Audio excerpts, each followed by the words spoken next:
do this, I must do that, or I need to do that. That's what creates conflict in the mind.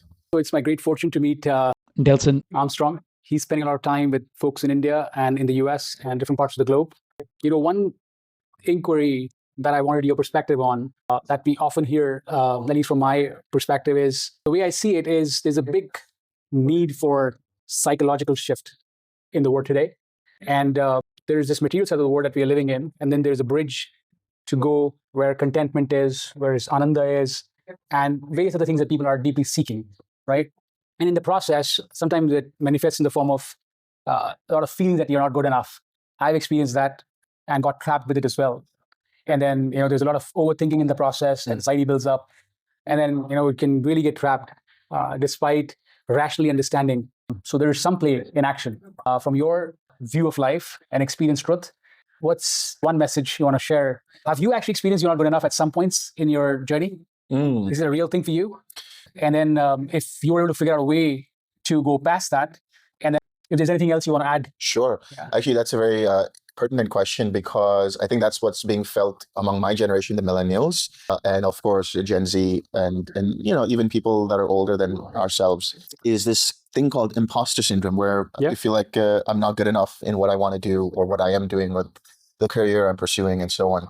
In many ways, I had felt that way in terms of when I was a writer, when I did this process of teaching and so on.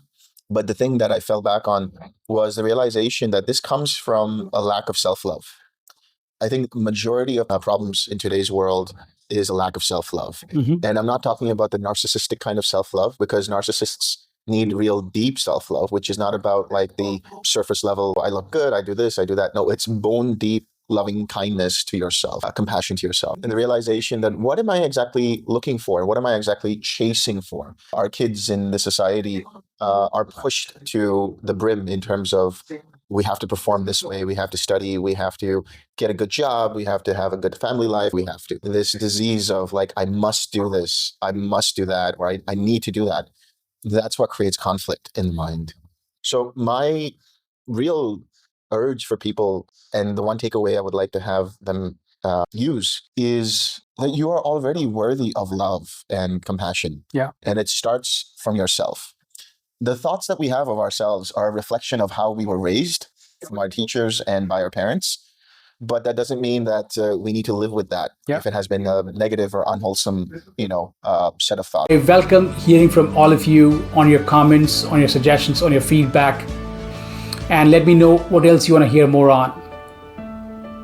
If you found value on our channel Health with Nitin Dua through any of our videos, including this one, do consider sharing, subscribing.